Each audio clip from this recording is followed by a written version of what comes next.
One night, four young brothers were sleeping in their bedroom in their little house in Tennessee when they started to hear what sounded like a rat gnawing on one of their bedposts. So the two oldest brothers climbed out of their bed to go find this rat, but the second their feet touched the wooden floor, the gnawing sound stopped. The boys checked the room, they checked the bedposts, there was no sign of any rat, and so eventually the two oldest brothers just kind of shrugged it off and got back in bed. But when they closed their eyes again, the gnawing sound filled the room again, except this time it was louder and more frantic. Little did they know, these sounds were just the beginning of a multi-year-long nightmare that they and the rest of their family would have to endure.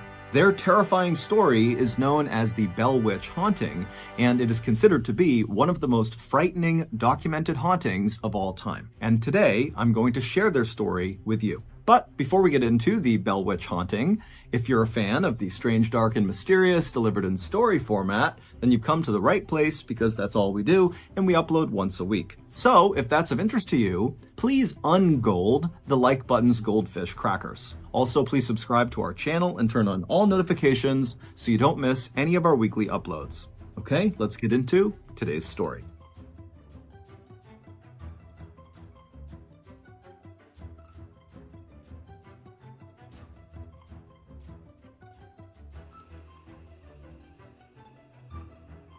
In 1804, a man named John Bell decided his farm in North Carolina was just too small for his growing family.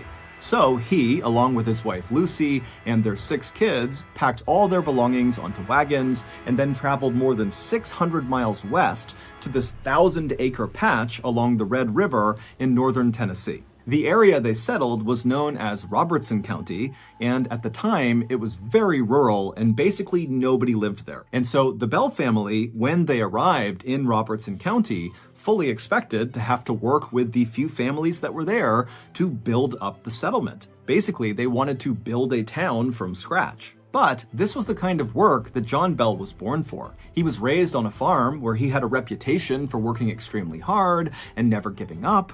John was very generous and excellent at working with other people. In fact, when his family was still in North Carolina, John and his very gentle and sweet wife Lucy would open their door to anybody who needed a place to stay or a hot meal. And sometimes John would just give money to his neighbors when he felt like they were down on hard times. So, after arriving in Robertson County, and after the Bell family had met their few neighbors, John Bell got right to work. First, he began clearing trees off of his land, and then with that lumber, he built a 1.5-story log house up on this hill not far from the Red River. And in fact, the Red River was a very popular picnic spot and fishing spot for the few people that lived in Robertson County. And so in virtue of the Bell's house being so near the river, the Bell family was always running into their neighbors and saying hi and making friends. And so it wasn't long after John and his family had arrived and built this house that the Bell family became one of the most popular families in the area. And for many years, the Bell family lived a very happy and prosperous life in Robertson County. Most mornings, John would wake up first, and then he would rouse the children, who would then leave the house and walk through the nearby woods to go to their school, and then they'd come back before sunset, and then while the kids were at school during the day, John and his older sons would go out and work the land or help build structures around town to build the settlement up, or they would build the boats that they would use to transport the tobacco and meats they produced on their farm down south for trade. John and Lucy would have 3 more kids while in Robertson County, and before long, their oldest children began getting married and starting families of their own and building their own houses nearby. But one summer day in 1817, so 13 years after the Bell family first arrived in Robertson County, John would have a very strange experience that at the time he would completely write off. But years later, they would look back and say, that's when it started. On that summer day in 1817, John was by himself. He was out walking through his cornfield near his house when he looked out and he saw this big dog just sitting in the middle of the cornfield. Now, there were lots of dogs around Robertson County, so it wasn't unusual to run into a dog while you were out and about. But there was something off about this dog. It almost looked misshapen, like its bones had broken many times over and reset at awkward angles. And this dog just looked way too big to be a dog. It almost looked more like a big wolf. And this dog was staring at John in a very human way, not breaking eye contact, staring right at John. Now, John was not someone who easily spooked. But standing in this cornfield, staring at this dog who was staring right back at him, John couldn't help but feel totally unsettled and a little bit panicked. And so John, who had his rifle with him, raised it and fired in the direction of this dog. And when he did, the dog took off running. And so John, he watched as this dog galloped away from him and disappeared into the tree line of the forest far away. And once the dog was totally out of view, John marched forward to the spot in the cornfield where this dog had been sitting. And when he got there, he was expecting to see the corn kind of pressed down from where this big animal had been sitting, but it wasn't. There was no sign that any big creature had been sitting right there. And as he looked around him, he saw there were no paw prints, no tracks on the ground, either coming to this spot or going in the direction that he watched this big dog run off. John was totally confused by this, but after sitting there kind of wondering how this could be, he just told himself, you know what, I'm overthinking this. It was just some big ugly dog and a missed shot. This is no big deal. And so John promptly turned around and walked back to his house, forgetting all about the dog. But not long after John saw this dog in the cornfield, his family began experiencing other strange things back at their house. At night, after the Bell family had climbed into bed, they would start hearing a knocking sound on the side of their house. And as soon as they got up to go inspect it, the knocking would stop. And then they'd lay back down again and they would hear it again, except it was coming from another side of the house. It was like there was someone or something outside of their house just kind of circling around them, periodically knocking on their walls. Now, John was convinced this was not the work of some animal. This was a person, a prankster, and they were hiding out in the woods somewhere. And so he instructed his family not to mention the tapping sounds to anybody in town because he thought somebody in town was doing this to them and he didn't want them to know that they were onto them. He wanted these pranksters to come back and do it again so he could catch them in the act. But over the course of several weeks, the tapping continued, and every time John would lay in wait and try to run out and see who was there, there'd be no one. And there'd be no tracks anywhere around the house indicating that anyone had ever been there. And as unsettling as these knocking sounds were for the family, they were nothing compared to the things that happened next.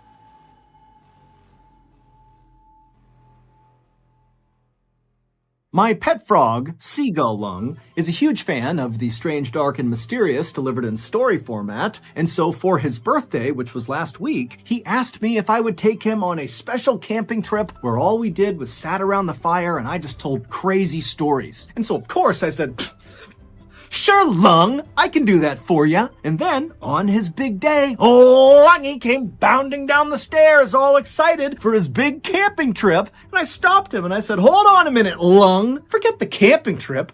I got something even better for your birthday." And then from behind my back, I presented a gift fit for the gods. Homemade fermented Norwegian lemming liver cakes with a side of koala stew. Now I know what you're thinking. Wow. Lungy must have been so happy. But no, he wasn't. Turns out my gift was gross and way worse than a Strange, Dark, and Mysterious themed camping trip. But there was a silver lining to this minor birthday snafu. After Lungy refused to eat my beautiful gift, I went online to try to figure out what Lungy would eat. And so I typed into Google, "Who has the best food in the world?" And 2 words popped up that changed my life. Hello Fresh. With HelloFresh, America's #1 meal kit, you can skip the grocery store and take control of your time and budget with delicious food delivered right to your door. With over 35 weekly recipes, they have the options you're looking for to help you achieve your New Year goals. Choose Calorie Smart or Carb Smart recipes, or even customize select meals by swapping proteins or sides, or upgrading your proteins, or adding a protein to a veggie dish. And with HelloFresh, you always get top quality.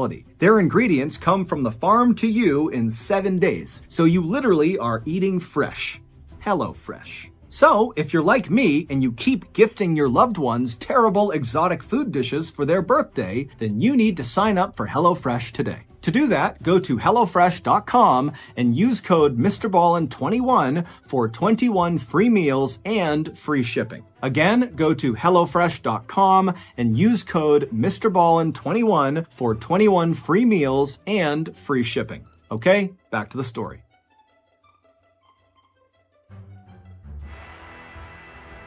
One Sunday night in May of 1818, so roughly 1 year after John had seen that big dog in the cornfield, and a couple of months after the knocking on the walls had begun in the Bell's household, 4 of John's sons were asleep in their bedroom inside of their home when they woke up to the sound of what sounded like a rat gnawing on one of their bedposts. Now, these boys were sleeping in 2 bunk beds, and the 2 oldest brothers were sleeping on the lower bunk. And so they instinctively got up, stepped onto the floor to go find this rat. But the second they stepped onto the floor, the gnawing sound completely disappeared. The 2 boys searched the room for this rat. They couldn't find it. And when they checked all of the bedposts, there was no sign that any of them had been gnawed on. So the 2 older brothers finally just kind of shrugged it off and climbed back in bed. The moment they closed their eyes, the gnawing sound began again. Except now it was louder and more frantic, like whatever was under there was desperately trying to chew through the wood of their beds. But again, when the 2 older brothers leapt out of their bed to go find whatever animal was doing this, the sound would completely stop and the room would go still. The boys searched the room again. There was no sign of any rat or any animal. There were no marks on the underside of their beds. And so they had no idea what to make of this. The gnawing sounds would continue all that night, making it nearly impossible for these boys to sleep, and it would happen again the next night the same way. But on the night after that, so the 3rd night, the boys heard a new sound in their room. As they're laying in their beds, exhausted from barely sleeping the last 2 nights, they began hearing what sounded like someone gasping for air underneath their beds. Like they were being choked, they were gulping and smacking their lips and clawing at the underside of the beds. The 2 oldest boys were terrified, but eventually worked up the courage and leapt from their bed to confront whatever was underneath them. But again, as soon as their feet hit the floor, the sounds completely stopped and the room went still. But this time, the boys were so frightened, they decided not to try to just go back to sleep. Instead, they woke up the rest of their family, and the Bell family searched the entire house, top to bottom, looking for any indication of what could have been making those sounds. But there was nothing in their house. There was no marks from some animal or rat. I mean, there was no indication that anything was other than normal. Now, to this point, the Bell family had not told anybody in town about either the knocking sounds on the walls, or the rat gnawing sounds, or now the gulping for air sounds. And a part of that was because John had told the family, don't tell anyone because we're going to catch whoever's doing this. But another part of it was the family knew as soon as they brought this stuff up, they could be the target of ridicule because people wouldn't believe them. But after this night, with the gulping and gasping sounds, the Bell kids really could not sleep anymore. They were just up all night, terrified. And so finally, John went to one of his neighbors who he was very close with and confided in him that something weird was happening inside of his house. Now, John was not the kind of person who made things up. He was very straightforward, very honest. He didn't even tell jokes. And so this neighbor, as he's listening to this unbelievable story, just takes John at face value and says, you know what? I'll stay the night in your house and I'll see if I can hear all these strange sounds.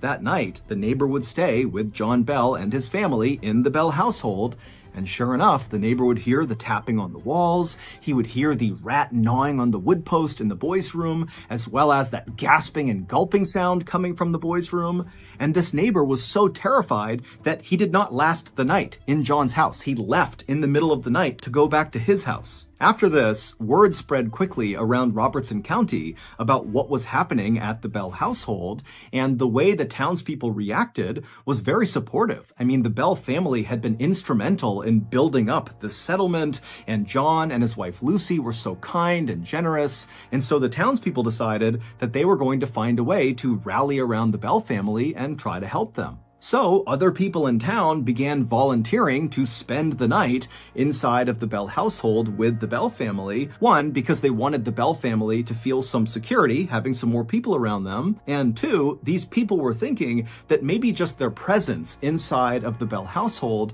would scare off whoever or whatever was tormenting the Bells. But no matter who stayed inside of the Bell household, the noises persisted every single night. Townspeople came up with all sorts of explanations for what was happening to the Bell family, ranging from, John's youngest daughter must be behind this because she wants attention, or other people said maybe there's a family or an individual that hates the Bell family and they're targeting them and they're behind this. There was even a theory that someone in town had learned ventriloquism, which is a kind of performance where the ventriloquist throws their voice so it sounds like it's coming from somewhere else, not from their body. And so the idea was this ventriloquist was just a prankster and they were screwing with the Bell family. But the townspeople searched the Bell's house with the Bell family over and over again, and they never found any sign of what could be making these noises. The people in town even went so far as to have people watch each member of the Bell family as they slept at night to make sure none of them were responsible for these sounds. And sure enough, as the Bell family was being closely monitored, the noises would start, and it was very clearly not coming from anyone in the Bell family. As the months went on, and the Bell family was forced to endure whatever was going on inside of their home, the people in town started to notice something odd about John Bell. Normally, John was a very engaged person, that when he spoke to you, he was locked onto you and really paying attention. But at some point, after these mysterious things began happening at his house, John would be talking to someone, and then suddenly his eyes would kind of gloss over and his jaw would go slack, and it would look like he was staring off into the distance. And then his face would start to twitch. And at first, these twitches were fairly minor and were centered just around his eyes. But over time, these twitches became much more dramatic, to the point where his jaw would start to kind of quiver up and down and his eyes would begin blinking out of sync. And then when the twitching finally stopped, John, without saying a word to the person he had just been talking to, would just wander back to his house. He'd go up to his bedroom and he would sit on his bed for hours and hours and hours, just staring at the wall, not eating, not drinking, not saying anything. The Bell family felt like they were hostages in their own home. They had no idea what was causing these things to happen or why they were happening, and they were all filled with this constant sense of dread. As for the townspeople, most of them had come to believe that whatever was happening to the Bell family was likely caused by their neighbor, Kate Batts. Kate was known to be very eccentric and kind of unpleasant, and she was known to be fairly unlucky because her husband had become disabled and her 3 kids had all died young. Kate also had this strange habit of using really big, complex words in her conversations, but she misused the words, and so everything she said kind of sounded off. Townspeople would talk about Kate Batts' witch, and they started referring to whatever was causing the strange phenomenon at the Bell household as just Kate. However, when Kate found out about this, she was totally offended and said she had nothing to do with whatever was happening to the Bells. By September of 1820, the terrifying happenings at the Bell household had been going on for 3 years, and somehow the Bell family had just learned to live with it. However, John Bell was not doing good. It was like the longer these strange things were happening, the more and more John seemed to become a shell of his former self. His sudden dazes and twitching fits began to happen more and more frequently, and the time he would spend afterwards sitting in his bedroom staring at the wall in silence would go on longer and longer and longer. In private, John would tell his wife, Lucy, that he believed someone or something was torturing him to death. And then one day, as John was getting sicker and sicker, one of his daughters, Esther, left the house to go gather up some eggs in the hen house, which was across the lane from where the Bell house was. And so she left the house, she crossed over the road, she began walking up towards this hen house, and as she was walking, she heard what sounded like someone moving behind her. And so she turned around and she saw there was this woman dressed all in black with her head down, walking slowly down the road she had just walked on towards her house. So she's basically walking exactly where Esther had just come from, but Esther had not seen her until just now. So she wasn't really sure how this woman had arrived on the road, but Esther wasn't worried. She looked at this woman, she didn't recognize her, but just assumed she was somebody from town, and that was it. And so Esther turned away from this woman and walked the rest of the way up to the hen house. She went inside, she got the eggs in her basket, and then when she came back outside again and she was back on that road, now facing in the direction of her house, she saw this woman in black with her head down was still trudging along slowly, now much closer to the Bell household. And so Esther, she began walking down the road, looking at this woman, trying to figure out who she was. And as she got closer and closer, she realized she recognized her as somebody from the village. This was a neighbor of hers. And so Esther yelled out a friendly hello. But this woman in black with her head down didn't turn around, she didn't react, she just kept on slowly walking down the lane towards the Bell house. And so Esther began walking a little bit faster, getting closer and closer to this woman, and she yelled out a few more times, "Hey, hello, how are you?" But each time, this woman in black just appeared not to hear Esther. And Esther, she's looking around and there's nobody else out. It's just her and this woman who's now about 15 feet away from her. And so Esther starts to feel really uncomfortable about this woman. And so Esther just stops on the road and stares at the back of this woman. And the second Esther stopped, this woman who was trudging along also suddenly stopped. And then she reached up with her hands, her back is still to Esther, and she took her bonnet off of her head. A bonnet is a type of hat. And then she dropped the bonnet on the ground, and right away this woman's black matted hair kind of tumbled down over her back. And then this woman, without moving, began reaching up and stroking her hair, running her fingers through her hair as if she was trying to comb it out. And so Esther is watching this, kind of wondering what's going on here. And so Esther began walking slowly closer and closer to this woman to make sure she was okay. But with each step that Esther took towards this woman began running her hands faster and faster through her hair until it almost looked impossible. She was moving so fast. And then Esther realized with horror that she wasn't just combing her hair. This woman was grabbing clumps of her hair and pulling them out of her head. In fact, Esther could literally hear the hair being ripped from this woman's scalp. And so before long, there was hair all over the ground around this woman. And so Esther at this point is terrified. She thinks there's something wrong with this woman. And so she runs around this woman without looking at her, charges into her house, which is right in front of this lady. She goes inside, she locks the door behind her. And then Esther calls out for one of her sisters who was home and said, come here, come here. And the two of them went to the front window and they look out onto the road and they see the woman. She's still there in the same spot, ripping her hair out.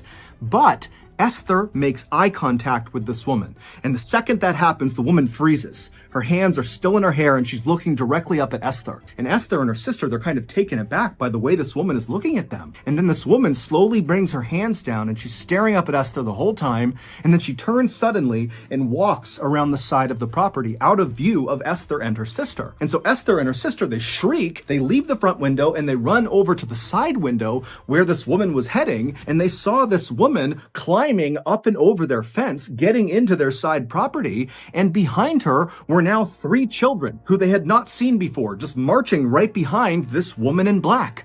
And so this woman and these 3 children, in plain sight of Esther and her sister, they walk into this grove of trees on the Bell property. And so Esther and her sister, they're just staring, they have no idea what's happening, and then one by one, the woman first, then each of the children climbed their own trees. And then once all 4 of them were up in these trees, they turned around so they were all looking directly at Esther and her sister, and then they all began swaying with their bodies in the trees, getting these trees to bend and wave hard left and right. And so Esther and her sister are horrified, and as they're staring, Esther's husband just happens to come through the front door. And so Esther yells for him to come over here and look out the window, look what they're doing out there. And so Esther's husband, he runs over to the window and he looks out, but he can't see the woman or the 3 kids. He can only see trees swaying unnaturally left and right. And so Esther and her sister, they realize he's not seeing what we're seeing, what's happening. And before long, they're screaming. The husband's trying to figure out what's going on. And finally, the trio just ran from the window, went out the back door, and ran around to the side yard to go confront this woman and these children. But when they got out to the grove of trees, the woman, the kids, they were gone, and there was no tracks anywhere on the ground to indicate that anybody had been there recently. Not long after this incident, sometime in October of 1820, John Bell and one of his sons were out for a walk on their farm. And as they walked, suddenly John stopped and threw his hands up to his face as if he was protecting himself from someone trying to hit him. And then all of a sudden, John's face just went totally slack and his body began to contort into these horrible, grotesque angles, and his back began to arch so far it looked like his back would break. And so John's son, he's watching this happen. He has no idea what to do. And so he just runs over and grabs his dad and tries to pull him upright. And as he does this, this horrifying shriek fills the air. John's son has no idea where it's coming from, but it's so loud it stops him in his tracks. And then as fast as all of this had happened, it all stopped. John was back to normal, laying on the ground, coming to, and the shrieking was gone. It was silent on their farm. And so John's son turns to his dad, and he sees John is crying on the ground. And he says to his son, "I don't have much time left." John's son would help him up, and then the two of them silently just walked back to the house, and John went straight to bed. A few weeks later, on the morning of December 19th, 1820, John didn't come down for breakfast, and so his family went up to his bedroom to make sure he was okay. But when they found him, he was still laying in bed, he was breathing, but no matter what they did, they couldn't wake him up. And so one of John's sons ran to the medicine cabinet inside of their house, but when he opened it up, all the medicine was gone, and in their place was this strange glass vial that contained a smoky, dark liquid that the son had never seen before and no one in the family had seen before. And so the family immediately called for a doctor to come to their house, both for John and also to see what this liquid was. And so the doctor showed up. He didn't really know what to do for John. It didn't make sense that he just was not waking up. And then the doctor checked on this liquid and he said, "You need to test this on some farm animals to make sure we know what it does." And so the family went out and found a stray cat and they force-fed it some of this liquid. And within minutes, the cat had died. The Bell family swore they had not put that vial in the medicine cabinet. They had no idea what it was or how it got there. As for John, he would not wake up that day, and in fact, the following morning, when he was still in bed, he died.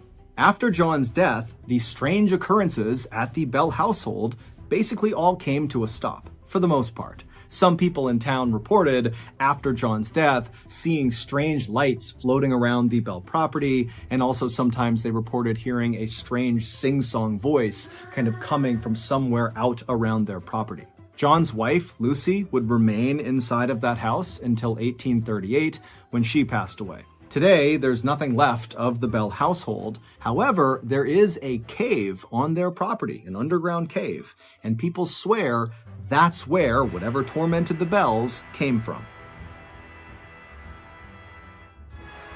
So that's going to do it. If you got something out of today's episode and you haven't done this already, please ungold the like button's goldfish crackers. Also, please subscribe to our channel and turn on all notifications so you don't miss any of our weekly uploads. We have a podcast called the MrBallen Podcast that puts out brand new podcast exclusive stories on Monday mornings, and on Thursday mornings, we put up the remastered audio of our best YouTube videos. Again, it's just called the MrBallen Podcast, and it's available exclusively on Amazon Music. Consider donating to our charity. It's called the MrBallen Foundation, and it provides support to victims of violent crime as well as their families. Monthly donors to the MrBallen Foundation Honor Them Society will receive free gifts and exclusive invites to special live events. Go to mrballen.foundation and click on Get Involved to join the Honor Them Society today. We have 2 additional YouTube channels, MrBallen Shorts and MrBallen en Espanol.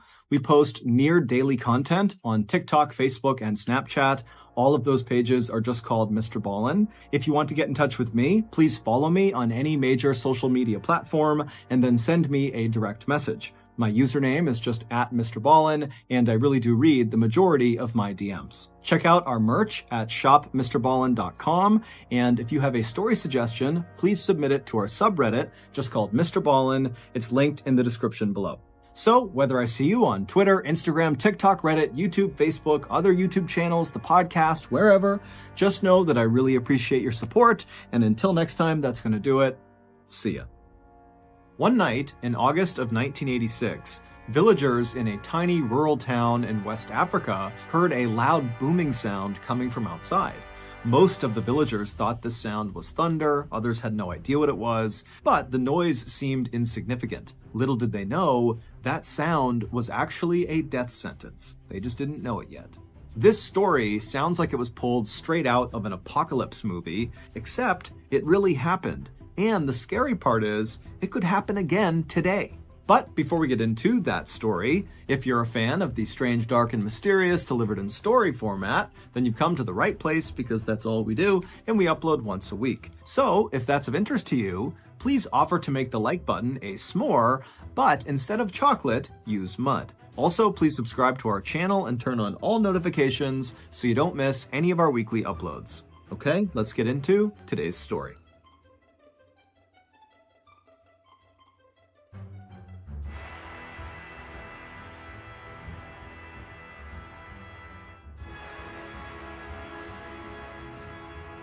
Before sunrise on August 22nd, 1986, a man named Ephraim Che woke up feeling groggy and confused. As he lay in his bed inside of his small mud brick house perched up on a cliff, he tried to remember what happened the night before.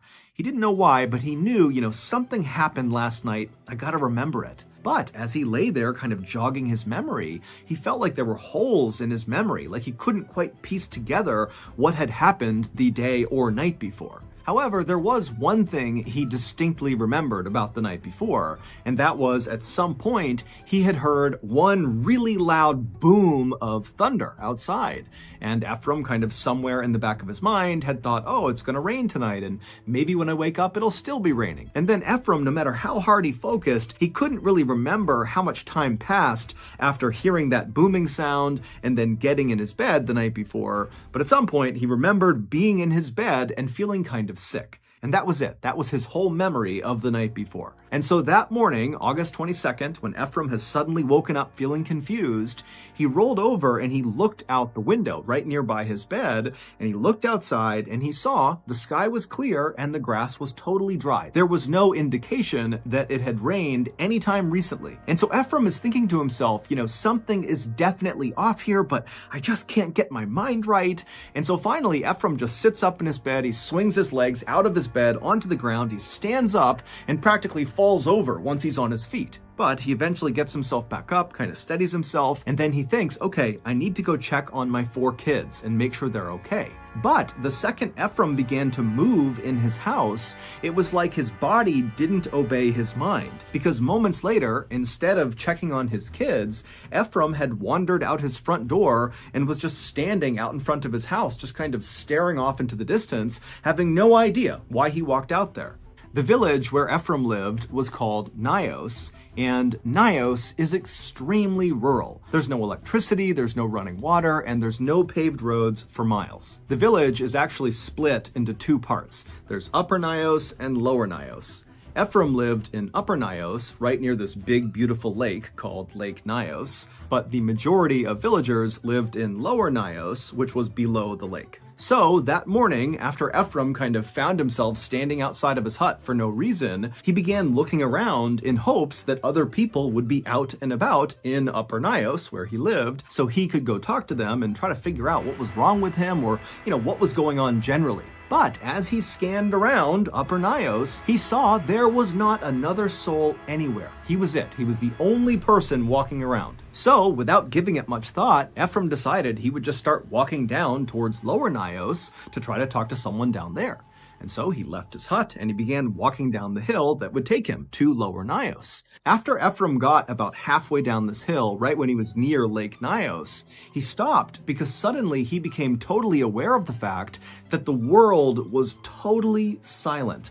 Normally, the baboons in the nearby forest would be barking and insects would be humming and birds would be chirping, but now it was just completely, totally silent. Even the mosquitoes that were a totally annoying constant in Ephraim's life were gone. It was like the entire world had just shut down. And as Ephraim is looking around, wondering what is going on here, he hears off to his right, over near the lake, a woman shrieking at the top of her lungs. And so Ephraim whipped his head in the direction the screams were coming from, and he saw there was this woman about 100 feet away. She was a local, and she was looking right at Ephraim, and she was barely dressed, and she was ripping the rest of her clothes off, and she was just screaming. And so, acting on instinct, Ephraim immediately turned and just started running towards this woman. And as he's bounding towards her, getting closer and closer, he's starting to notice there's these strange shapes on the ground kind of near this woman.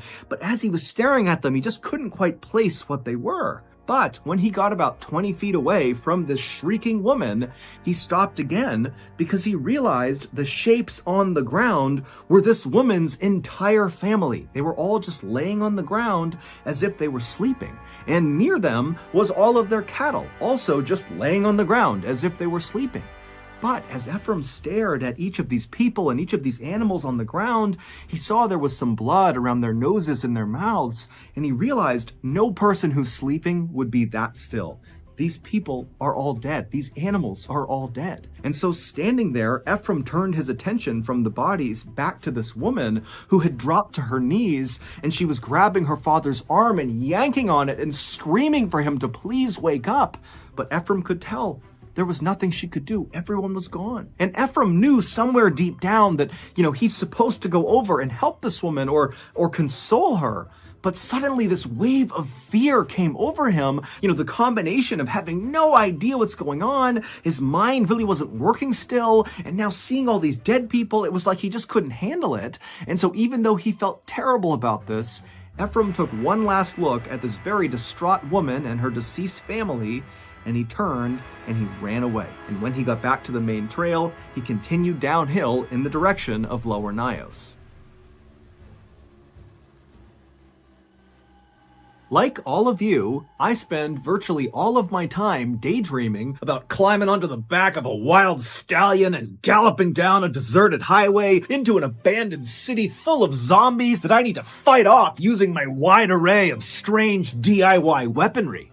Well, dream no more, because today we can kill zombies for real, digitally, with Doomsday: Last Survivors. And before I show you this gem of a game, I have a surprise for you. Thanks to Doomsday, not only can you now slaughter zombies with me, but also you can win $10,000 in cash prizes. Click the link in the description below and download the game, and you could potentially win some of that money. In Doomsday, which is a zombie survival strategy mobile game, you can choose whatever shelters you want and then go out and recruit the strongest heroes, like Catherine with her amazing spinning chainsaw, and they can lead your squad and defend your base from the endless waves of zombies. Another awesome thing about this game is you can march freely and change your route at any time to attack the enemy strategically. Also, you can join an alliance to explore the world with other zombie hunters. Heck, you might even run into me and Lungy's alliance, and maybe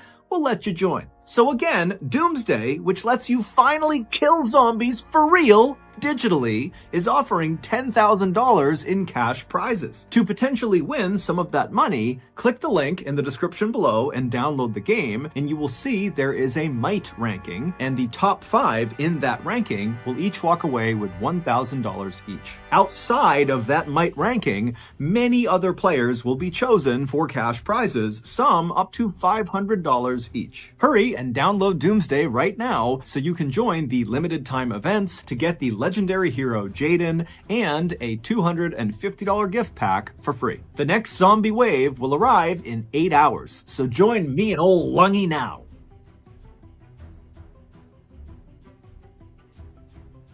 The villagers in Lower Nios lived in these tiny huts with tin roofs that were closely grouped together, and usually, even early in the morning, Lower Nios was a very happy and lively place with kids running around and animals walking in the road and music playing. But as Ephraim came down the hill and was within earshot of Lower Nios, it was deadly silent. And so with panic starting to rise inside of Ephraim, he began to run at full speed, hoping that when he turned the corner and looked down the main road of Lower Nios, he would see the people he was hoping he would see. But when he turned the corner and looked down Main Street, all he saw were dead animals everywhere. They completely covered the streets, the sidewalk, everything. And so at this point, Ephraim was so desperate to see another person that he kept his eyes looking straight ahead so as not to look at all the dead animals, and just ran straight into Lower Nios. And he turned towards the first hut he saw, and he ripped the door open and he stepped inside. And as soon as he did, he just stopped. Because on the ground right in front of him was a woman who was very clearly deceased, just laying in the middle of the floor. She had a bowl of corn right near her hand as if she had been eating and then just fell dead. And so Ephraim, he's staring at this dead woman, and then he looks up and he realizes the bedroom is right in eyesight and he can see her family in their beds. And at first Ephraim thought, oh, they're sleeping. But then as he continued to stare through the doorway into this room, he saw none of them were moving. Their chests were not going up and down from breathing. Her whole family, they were dead too. At this, Ephraim kind of stumbled backwards out of the hut, and then he turned around to face the road he had just been on with all the animals. And when he saw the road again, it was like a piece of his brain started working properly again, because he realized those weren't animal bodies. All those bodies he saw when he came in, those were people. Yes, there were some animals, but most of them were people. He could see people slumped on top of each other, kind of piled up in doorways. He saw one person who was on his motorcycle in the middle of the road, just slumped over his handlebars. And many of the bodies were either naked or partially clothed, with piles of clothing next to them, as if they had been trying to rip their clothes off as fast as they could, like the woman up at the lake had been doing. And as Ephraim looked around in horror, he also realized that there were no markings or cuts or wounds on any of these people. It was like they were just going about their lives when suddenly they died. And so without anything else to do, Ephraim just continued to walk in the direction he had come into the village, hoping that if he kept on going, he might run into someone who was alive. And so he begins walking down the road, he's stepping over bodies, he has no idea what to make of this, and then way down the road, up ahead, he sees there are two people coming towards him. There's a man and what looks like his son, and they're jogging down the road, stumbling over bodies, running towards Ephraim. And so Ephraim stops, expecting these people are going to stop and talk to him. But as these two people got closer, Ephraim saw both of them, the father and the son, their eyes were wide and they were looking straight ahead with kind of a distant 1,000-yard stare, and they didn't stop for a second for Ephraim. It was like they didn't even see him. They just kept on running down the road, past all the bodies. Ephraim didn't try to stop them. He just watched as they passed.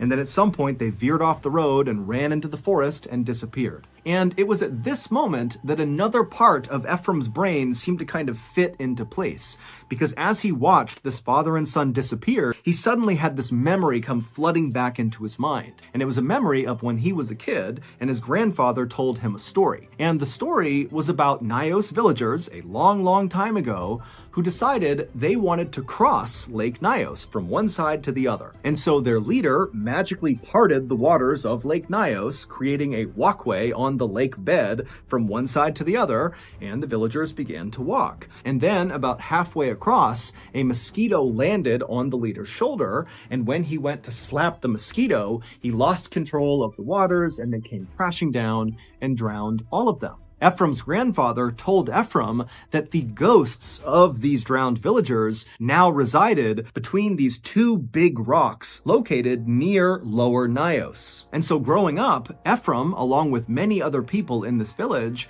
believed that because of these ghosts, Lower Nios must be haunted.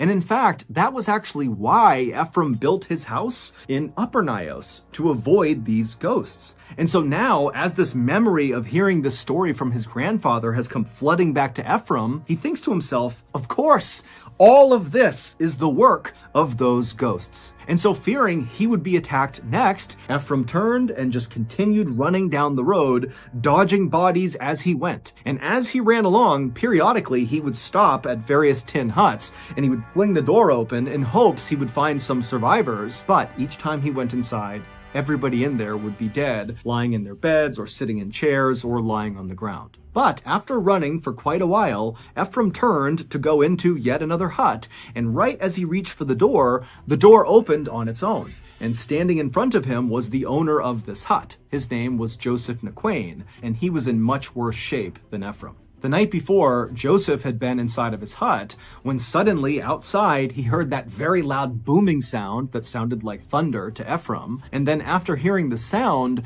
Joseph heard his daughter in her bed making this terrible snoring sound. And so instinctively, Joseph turned to walk over to his daughter to make sure she was okay, but he only got a few steps before he collapsed to the ground. He had woken up that morning with cuts all over his arms from where he fell, and he was also totally exhausted and very confused like Ephraim, and so he managed to drag himself over to his daughter's bed, and he pulled himself up onto her bed, and when he got up there, he realized his daughter was deceased. And so now Joseph has opened the door and he's looking out, and there's all these dead people everywhere, and Ephraim is looking back at him, and Joseph just can't process anything. He's just standing there in a total daze, and Ephraim, he wanted to say something, but no words could come out, and so he too just stood there looking at Joseph, and the two men just stood there right on the threshold of this hut, staring at each other, saying nothing for several minutes, until finally they both just extended their hands and shook silently, and then Ephraim turned around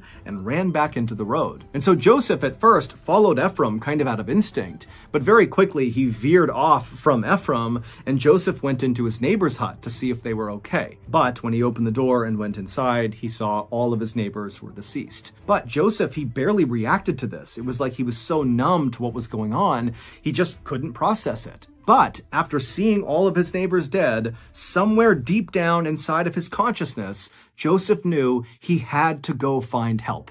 That was his mission. And so he left his neighbor's hut, he ran back to his own hut, he climbed onto his motorcycle, and he started to drive. It took Joseph a long time to drive to the next closest village, but when he got there were people, and they were all alive. And so Joseph tried to tell them what had happened in his village, but Joseph just had such a hard time putting his thoughts together that his sentences just didn't make sense. He was kind of incoherent, and then when he did make sense, the things he was talking about, an entire village just suddenly dying, sounded crazy. And so nobody at this other village took Joseph seriously, and so that day, nobody from this other village went to Nios to see what was going on.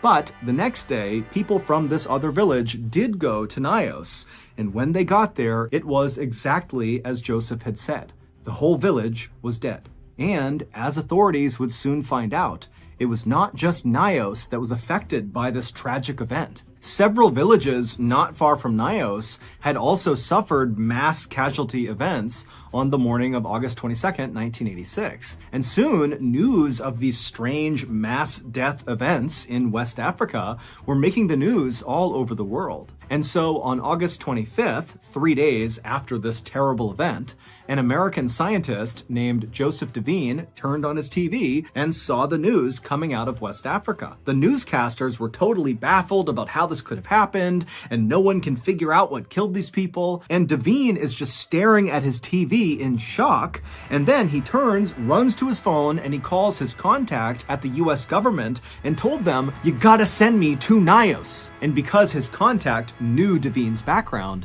he immediately said, "Yes, I'll get you on a flight as soon as we can." Devine and his scientific partner, Haraldur Sigurdsson, arrived in Nios 2 days later on August 27th. When they got there, they saw the military was burying the dead in these huge mass graves, and looking on were the few survivors of this event, like Joseph and Ephraim. Along with Ephraim's family, they also survived, as well as other villagers who had come to see what happened. And so as Devine and Sigurdsson kind of maneuver their way through this crowd of very solemn people, they heard them talking about what they thought happened to all these people. And the theories ranged from secret governmental experiments to invisible superweapons to even atomic explosions. Others, like Ephraim, believed this was paranormal, that those ghosts from the drowned villagers had attacked the village. But Devine and Sigurdsson were reasonably sure that none of those theories were correct.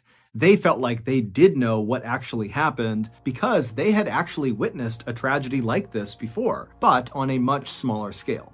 2 years earlier, and 60 miles south of Nios, in an area called Lake Manoon, 37 people suddenly dropped dead. And Devine and Sigurdsson had been sent out there to try to figure out what happened to these people. And after lots of experimentation, they came up with a theory that explained what happened. And they called it unknown unnatural hazard. They tried to warn people in the area that this could happen again. And in fact, Sigurdsson had written an entire scientific paper about this theory and submitted it to a prestigious science journal. But nobody took Devine or Sigurdsson seriously. What they were proposing sounded made up. It sounded preposterous. But now, in Nios, it looked very much like their unknown, unnatural hazard had happened again. Devine and Sigurdsson would leave the group of people watching this mass burying take place, and they would make their way up the hill to Lake Nios, where they would immediately get to work taking water samples from deep inside the lake. And after capping these samples, the lids began popping off. And that was the moment that Devine and Sigurdsson knew their unknown, unnatural hazard theory had to be correct. Lake Nios is not your typical lake. It is a crater lake, which means it sits inside of a volcanic crater, which is a big, deep, bowl-like pit that was formed from a past volcanic explosion. And because of this volcanic activity, there is carbon dioxide in Lake Nios. A lot of carbon dioxide. Carbon dioxide, or CO2 for short, is an odorless, invisible gas that we actually breathe out when we exhale. Now, if you inhale a little bit of CO2, that won't hurt you. If you inhale a little bit more, like a medium amount of CO2, you could feel dizzy and nauseous. Your skin will start to feel like it's on fire. You'll have rapid breathing. It'll be horrible, but you'll most likely survive if you stop breathing CO2. And if you breathe in a ton of CO2, you're dead. The CO2 in Lake Nios had been trapped at the bottom of the lake for as long as anyone knew. But on the night of August 21st, 1986, something happened that caused that trapped gas to be released. Now remember, on that night, August 21st, Ephraim recalled hearing what he thought was thunder outside, and also Joseph would recall hearing a loud booming sound that night.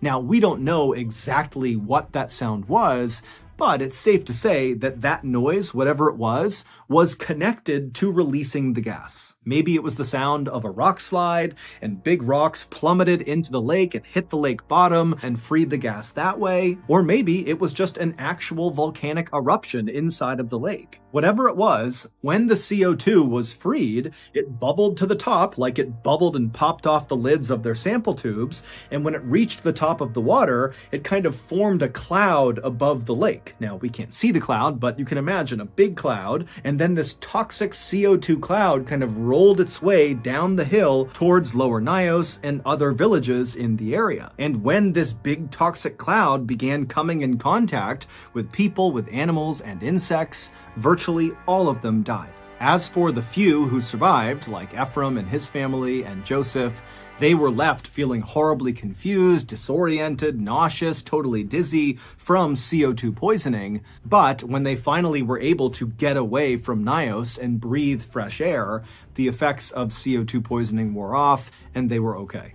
This deadly CO2 phenomenon was exactly what happened on a much smaller scale 2 years earlier at Lake Manoon. It was the unknown, unnatural hazard that Devine and Sigurdsson had tried to warn people about.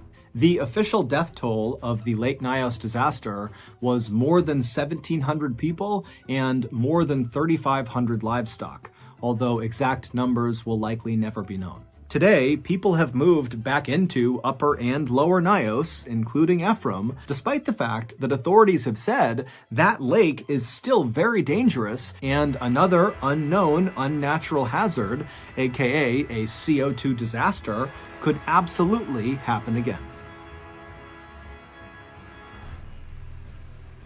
So that's going to do it. If you got something out of this episode and you haven't done this already, please offer to make the like button a s'more, but instead of using chocolate, use mud. Also, please subscribe to our channel and turn on all notifications so you don't miss any of our weekly uploads. We have a podcast called the MrBallen Podcast that puts out brand new podcast exclusive stories on Monday mornings, and on Thursday mornings, we upload remastered versions of our best YouTube videos. Again, it's just called the MrBallen Podcast, and it's available exclusively on Amazon Music. Consider donating to our charity. It's called the MrBallen Foundation, and it provides support to victims of violent crime as well as their families. Monthly donors to the MrBallen Foundation Honor Them Society will receive free gifts and exclusive invites to special live events. Go to MrBallen.Foundation and click on Get Involved to join the Honor Them Society today. We have 2 additional YouTube channels, MrBallen Shorts and MrBallen en Español. We post near daily content on TikTok, Facebook, and Snapchat. All of those pages are just called MrBallen. If you want to get in touch with me, please follow me on any major social media platform and then send me a direct message. My username is just @MrBallen, and I really do read the majority of my DMs. Check out our merch at shopmrballen.com, and if you have a story suggestion, please submit it to our subreddit just called MrBallen. It's linked in the description below. So whether I see you on Instagram, Twitter, TikTok, Reddit, YouTube, Facebook, other YouTube channels, the podcast, wherever, just know that I really appreciate your support, and until next time, that's going to do it. See ya. There are certain stories that legitimately just seem too strange to be true. And today's story is definitely one of those. But if you get to the end of this video, you will see that a major American educational institution fact-checked this story really aggressively, and it held up. It really happened. So go into today's very wild story with an open mind. But before we get into that story, if you're a fan of the strange, dark, and mysterious delivered in story format, then you've come to the right place, because that's all we do, and we upload once a week. So if that's of interest to you, please offer to read the like button a bedtime story, but badly mispronounce every 4th word. Also, please subscribe to our channel and turn on all notifications so you don't miss any of our weekly uploads. Okay, let's get into today's story.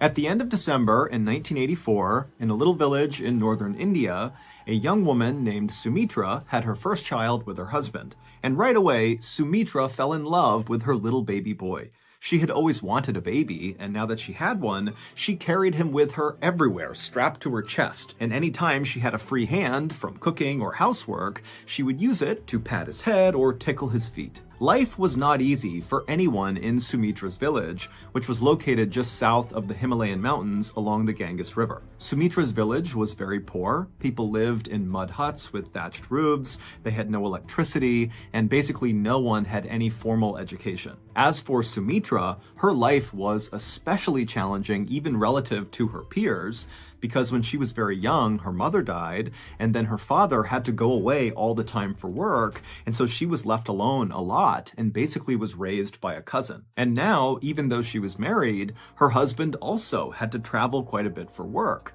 And so Sumitra, she lived with her husband's parents in their hut, but the reality is she wasn't nearly as close with them as she was with her own family, and her own family was nowhere nearby, and so Sumitra's life was really quite lonely even as an adult. And so when Sumitra had her baby, it was like for the first time in her life, she didn't feel alone, and she was excited about her life. She was happy that something was finally going the way she wanted it to.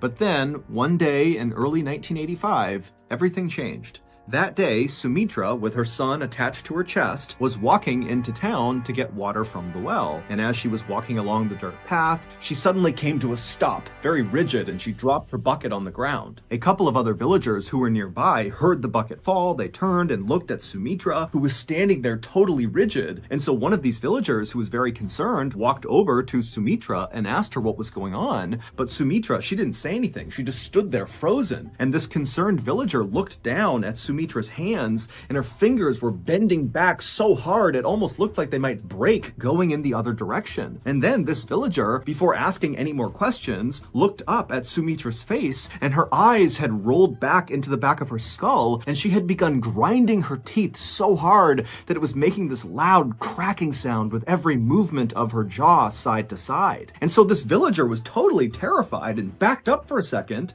and right as they did, Sumitra's baby, who was still strapped to Sumitra's chest, began hysterically crying. And so the combination of Sumitra's baby crying and these other couple of villagers who were staring at Sumitra, who's standing there in this very grotesque pose, attracted the eyes of other nearby villagers, and soon there was a crowd of people just standing there looking at Sumitra, not sure what to do. And then, just as suddenly as Sumitra had fallen into this trance, it stopped, and Sumitra, she kind of shook her head, she fluttered her eyes, and she looked around, and then suddenly became aware that her son is hysterically crying, and also there's this crowd of people all around her. She has no idea why, and so feeling really embarrassed, but again, not knowing what's going on, Sumitra quickly picked up her water bucket, she held her son and hustled out of the crowd of people and made her way into town where she would get water. When Sumitra came back from the well and was back near her hut, she didn't tell anyone about what had happened on the way to the well. Frankly, she couldn't really remember what happened.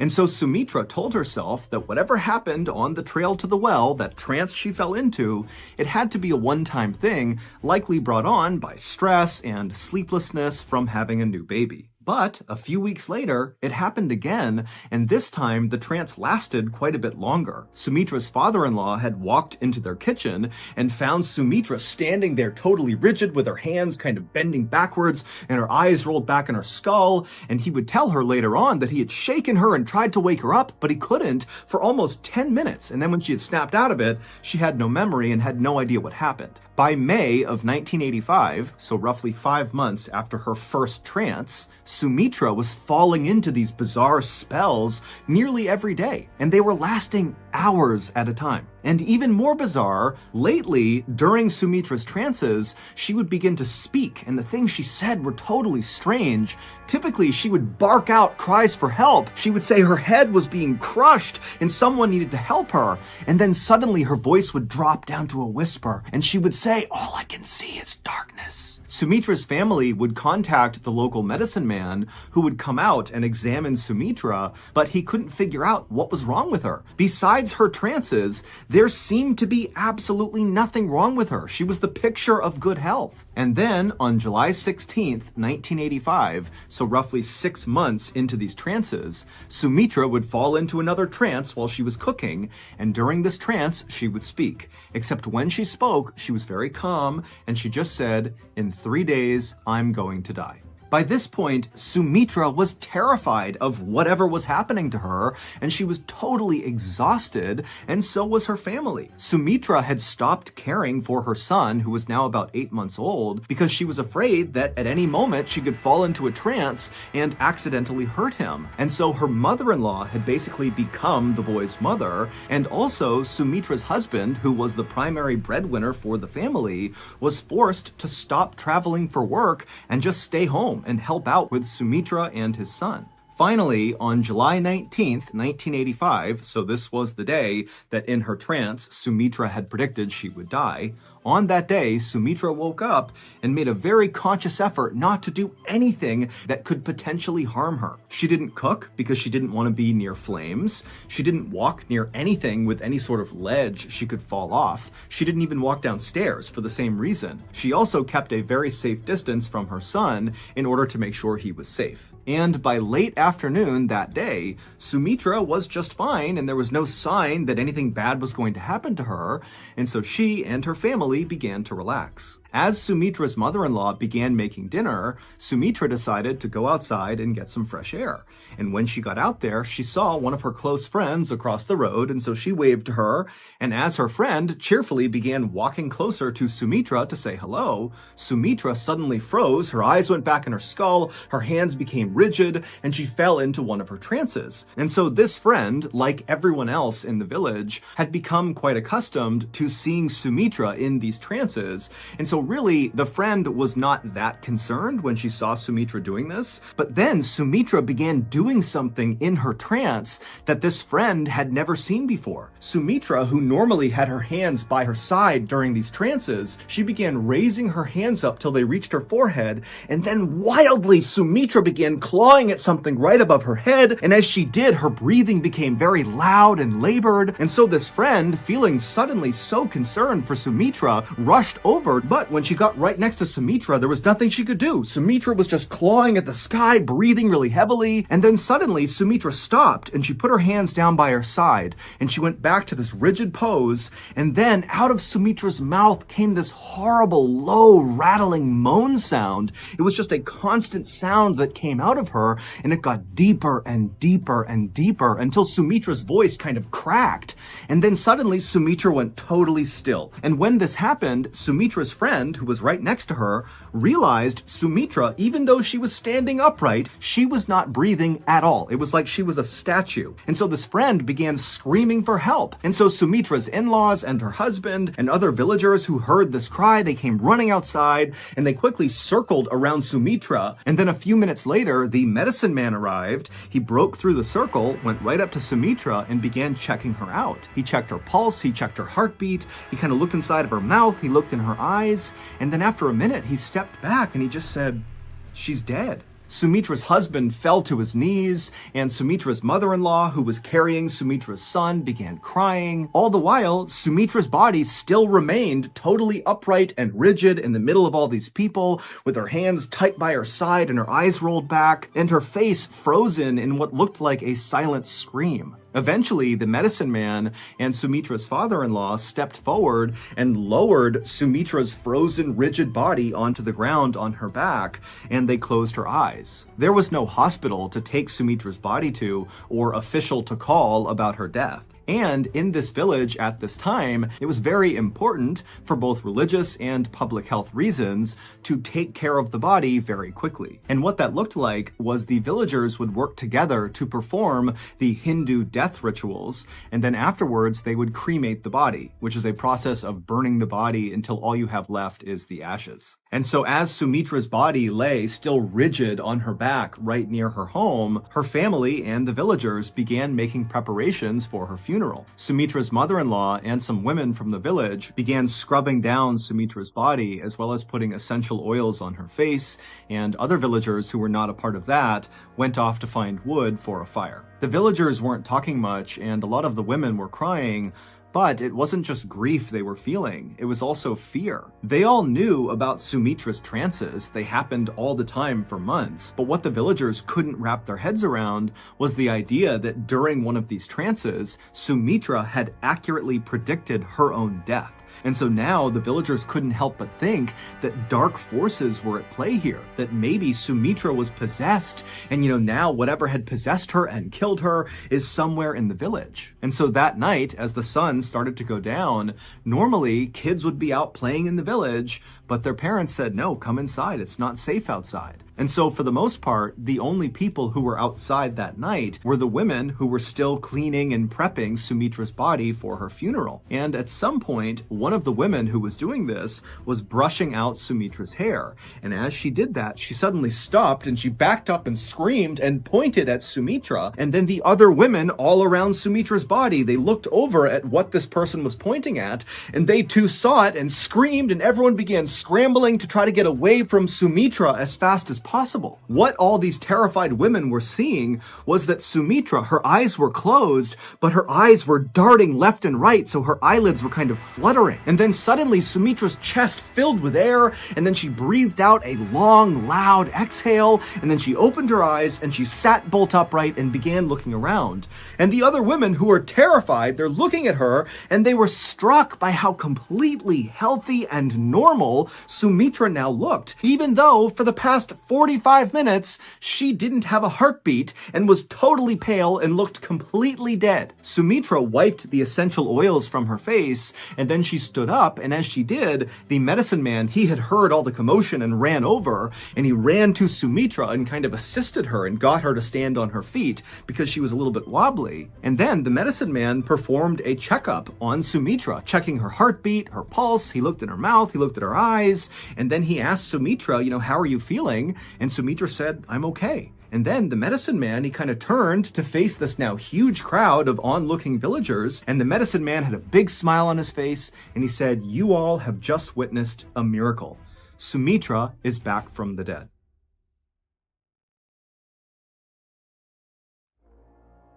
If you've made it this far into today's story, then I think it's safe to assume that you like my style of storytelling, which boils down to true, strange, dark, and mysterious stories with a big plot twist or reveal at the end. If I'm right, and this is your kind of content, then I have a surprise for you. In addition to the hundreds of strange, dark, and mysterious stories here on our main YouTube channel, MrBallen, we also have a podcast called the MrBallen Podcast that puts out brand new podcast exclusive stories every Monday morning. And on Thursday mornings, we put out the remastered audio of our best YouTube videos. Go listen to all 100 plus episodes of the MrBallen Podcast, available exclusively on Amazon Music with your Prime membership. If you're not a Prime member, you can still listen to the MrBallen Podcast by subscribing to Amazon Music Unlimited in the Amazon Music app. Download the app today.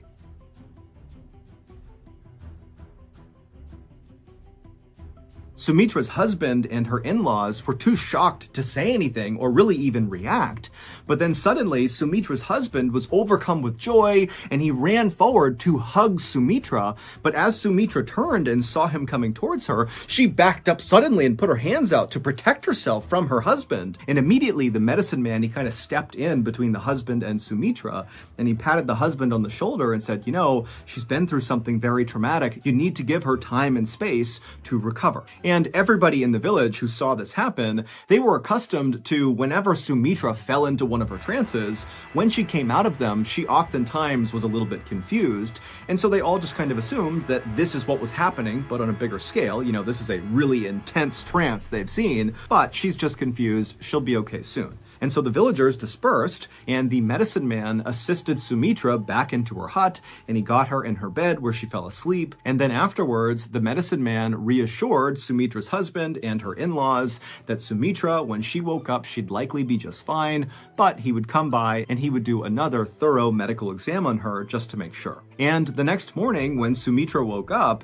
she did seem a lot better. When she left her bedroom, she seemed far less confused than she had been the night before. But as soon as Sumitra saw her husband and her in-laws, she got so scared she just bolted from her hut and started running away. And so the medicine man, who had just come by to do his thorough checkup, he saw her take off, and so he began chasing her, as well as Sumitra's husband and father-in-law. They took off after Sumitra.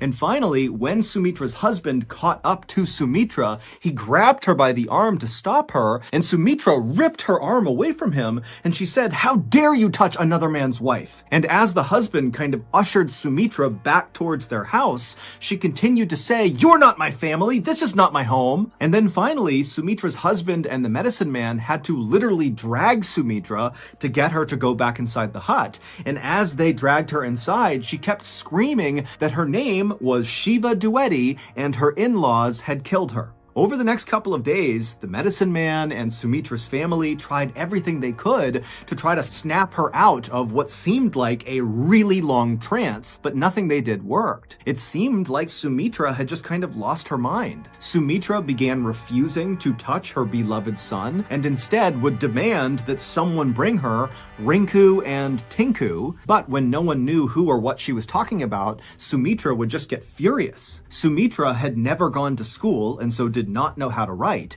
but now suddenly in this new trance that she was in, Sumitra would go inside of her bedroom and write these long, totally unhinged sounding letters to total strangers, asking them to come, please take her home. And when she wasn't doing that, she was typically outside in the courtyard looking at a scar on her foot, wondering how she got it. Sumitra also began wrapping her sari, which is a type of dress fabric, in a new and strange way around her head. She also refused to eat off of any dishes that her family had previously used, and her voice began to sound different. It was higher pitched and much faster, and the way she spoke was always so rude. And so eventually, Sumitra's husband and her in-laws and everybody in the village just kind of resigned themselves to the fact that when Sumitra had not had a heartbeat for 45 minutes when she died, during that time, she likely suffered serious brain damage, or at a minimum, when she kind of came back from the dead, she suffered some kind of psychological break.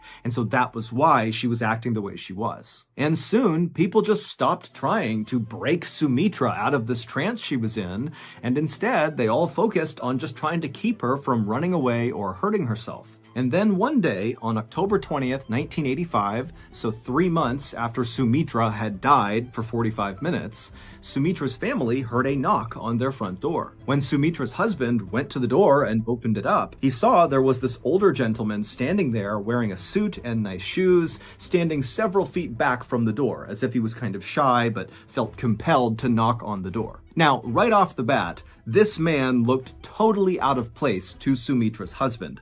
Nobody in this village wore suits or nice shoes. In fact, most people, including Sumitra and her family, didn't even wear shoes. But even stranger than what this man was wearing was what he was clutching against his chest. He had this huge leather-bound book with gold trim around the edges that he was holding onto very tightly as if it was very important. And so finally, this strange man, who was visibly nervous and rocking back and forth, began to speak.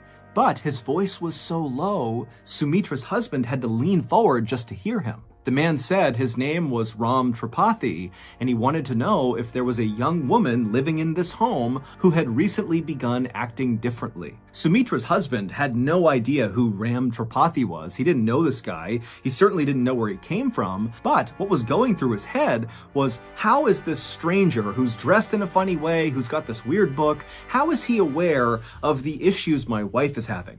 And so after a long pause, Sumitra's husband just kind of looks Ram Tripathi up and down a couple of times and then says, "Wait right here, I'll be right back." And then Sumitra's husband turned around, he walked through the hut into Sumitra's bedroom, and kind of matter-of-factly, he said to Sumitra, who was sitting there writing another letter, that there's a strange man outside named Ram Tripathi, and he's asking about you. Sumitra's husband expected Sumitra to just turn and look at him with a blank stare, like she had been doing the last few days. But this time she turned and looked up at him with a huge smile on her face, and then she leapt up and ran to the front door and leapt into the arms of Ram Tripathi. And Ram Tripathi, he was kind of taken aback, still holding his book, not really reacting to what Sumitra was doing. And at some point, Sumitra leans in and whispers something into Ram Tripathi's ear, and Ram Tripathi, he reacted to it very negatively. He kind of looked up at her and looked over at Sumitra's husband like something was wrong, but Sumitra's husband couldn't tell what Sumitra had said, and so the whole situation made no sense to Sumitra's husband, and apparently it also made no sense to Ram Tripathi. And so pretty quickly, Ram Tripathi kind of pushed Sumitra off of him and took a few steps back and looked at Sumitra and said, "What's your name?" And Sumitra is now looking at Ram Tripathi with a look of anger and betrayal on her face, and she says, "My name is Shiva Dwivedi." Ram Tripathi, after hearing this, did not respond, and instead just kind of gestured over to a low wall just outside of their house for he and Sumitra to go sit down on. And so he walked over, and Sumitra followed him, they sat down, and Sumitra's husband, he walked over, but he stayed a couple of feet back standing up. And once Ram Tripathi was sitting down, he lowered his big leather-bound book and he opened it up, and inside were all these photographs. And right away, Ram Tripathi pointed at one of the pictures, which contained a bunch of people in it, and he turned to Sumitra and he said, "Can you identify who's in this photo?" And Sumitra, she looked at the photo and immediately began rattling off names that were all correct. These are people that Sumitra's husband, he's looked over, and he's got no idea who the people are in that photo. And so after Sumitra correctly identifies that photo, Ram Tripathi turns the page, he picks out another photo, and he says, "Can you identify who's in this photo?" And again, Sumitra, one by one, would name correctly all the people in the photo. And then finally, Ram Tripathi took a sigh, and he flipped the page one more time, and he pointed to one particular picture which contained one person. And he looked at Sumitra and he said, do you know who this is? And Sumitra, she would look over at the photo, and instead of immediately saying the name, she paused, and she kind of began to breathe heavy, and she seemed kind of angry, and then she looked at Ram Tripathi, and she said, I know who that is. That's my sister-in-law, and she killed me by hitting me over the head with a brick. And at this, Ram Tripathi dropped his book on the ground, and he turned and embraced Sumitra as hard and as intensely as she had when she had run out and leapt into his arms. And he and Sumitra, they hugged and cried for a long time. And then finally, when they separated, Ram Tripathi turned to Sumitra's husband, who's still just standing there totally bewildered, and he tells him, let's go inside and I'll explain everything. Once Ram Tripathi was inside with Sumitra and her family, he told them an unbelievable story about a woman named Shiva Dwivedi. Shiva Dwivedi was, of course, the name that Sumitra for months had been saying was her own. But over those few months, her family had just assumed that that name meant nothing and that what she was saying was nonsense because of her brain injury. But Ram Tripathi would tell them that Shiva Dwivedi was the name of a young woman who lived in a city none of them had ever heard before, located about 60 miles away from their village. He would tell them that Shiva was a very wealthy woman who was college educated, and she had 2 young sons. And it would turn out that Shiva's youngest child was born almost on the same day that Sumitra's child was born in December of 1984. But unlike Sumitra, who after the birth of her child felt like her life got so much better, she loved her family, she was excited about the future, for Shiva, it was the opposite. When her first child arrived, it was like her life got worse and worse and worse. Shiva's in-laws had grown to hate her. They didn't like that she was so well educated, and they hated the family she came from. And so by early 1985, when by this point Sumitra was regularly falling into those trances with her eyes rolling back and her teeth gnashing, the tension and fighting in Shiva's home, 60 miles away, was reaching an almost unbearable level. Shiva began writing these long letters that she would send to her family far away, where she would detail waking up almost every night with nightmares, screaming. And in May of 1985, which is when Sumitra began speaking during her trances, Shiva got into the biggest fight she had ever gotten into with her in-laws about attending a family wedding. And on the night of May 18th, 1985, Shiva's neighbors in her city saw Shiva's in-laws literally carrying Shiva's body, which appeared to be unconscious, as they walked along the railroad tracks. When these neighbors ran up and asked if everything was okay with Shiva, Shiva's in-laws just said, oh, she's sick and we're taking her to the hospital. Now, it was nighttime, there were no lights around, and so it was really dark, and these neighbors couldn't get a good look at Shiva to see, what was going on with her. And so even though they thought this was very strange, they decided not to say anything. The next morning, Shiva's dead body was found lying on the train tracks right near the train station. And so someone raised the alarm, and before long, Shiva's uncle and sister ran to the train station, and when they got there and saw Shiva on the tracks, they also saw Shiva's in-laws were already there. And when they spoke to Shiva's in-laws, they told the uncle and the sister that it looks like Shiva must have jumped in front of a train to commit suicide. But the uncle and sister are looking down at Shiva's body, and there appeared to be really no markings, bruises, cuts of any kind on her body that you would expect from getting hit by a train, except Shiva did have a very big mark on her head. Later on, the uncle and sister would say it looked like something had bashed Shiva's head in. Shiva's in-laws would immediately cremate Shiva's body before Shiva's actual family could stop them, and the police in this area were not good at investigating crime. So when Shiva's in-laws went to them and said, yep, she jumped in front of a train, she committed suicide, but we don't have a body because we already cremated her, the police just accepted it. Shiva's father was convinced that Shiva had been murdered, but he didn't have a way to prove it. Until Sumitra appeared to die on July 19th, 1985, and then came back to life, claiming to be Shiva. Shiva's father had heard a rumor about some girl in a village 60 miles away claiming to be his dead daughter. Now, at first, Shiva's father did not believe this, but eventually he decided he would go to the village and test this girl to see if maybe it was true. And so, on October 20th, 1985, Shiva's father put on his best suit and his nicest shoes, he brought his leather-bound photo book, and he headed to Sumitra's village and knocked on her hut. Ram Tripathi was Shiva's dad. When Sumitra at first ran outside and leapt onto Ram Tripathi and hugged him, and then whispered something into his ear that Sumitra's husband saw happening but couldn't hear what she said, and then Ram Tripathi, when he heard what she whispered, he kind of recoiled and acted angry for a second. What Sumitra was saying was, "Papa."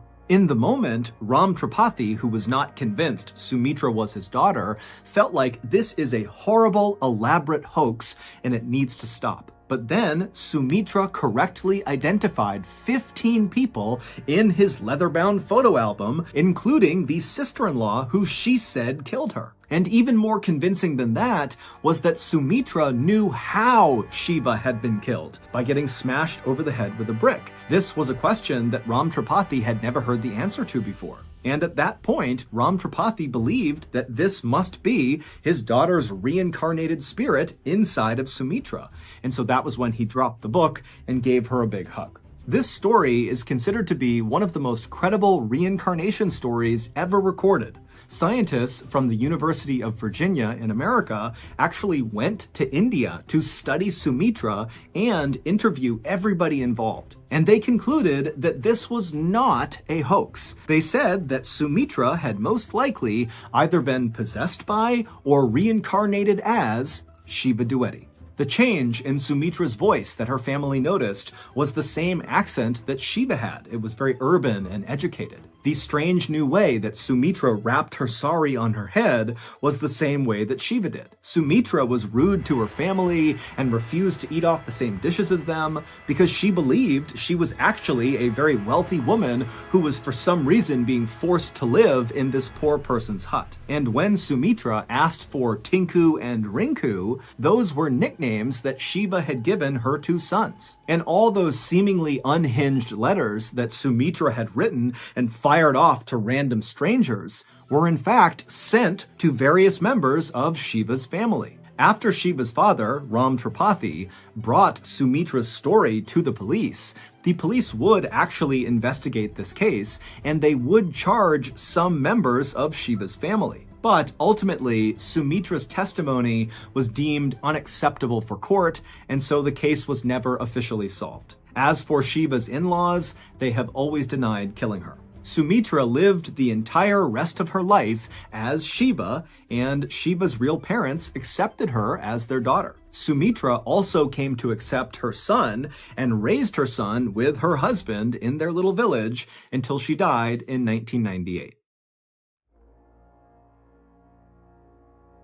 So that's going to do it. If you got something out of today's episode and you haven't done this already, please offer to read the like button a bedtime story, but badly mispronounce every fourth word. Also, please subscribe to our channel and turn on all notifications so you don't miss any of our weekly uploads. We have a podcast called the MrBallen Podcast that puts out brand new exclusive stories on Monday mornings, and on Thursday mornings we upload remastered audio of our best YouTube videos. Again, it's called the MrBallen Podcast, and it's available exclusively on Amazon Music. Consider donating to our charity. It's called the MrBallen Foundation, and it provides support to victims of violent crime as well as their families. Monthly donors to the MrBallen Foundation Honor Them Society will receive free gifts and exclusive invites to special live events. Go to MrBallen.Foundation and click on Get Involved to join the Honor Them Society today. We have 2 additional YouTube channels, MrBallen Shorts and MrBallen en Español. We post near daily content on TikTok, Snapchat, and Facebook.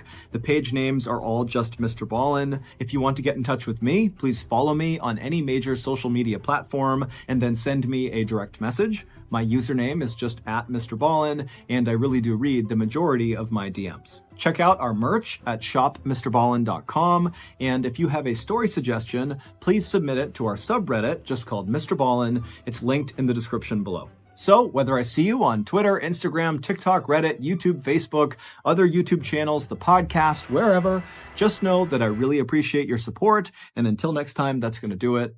See ya.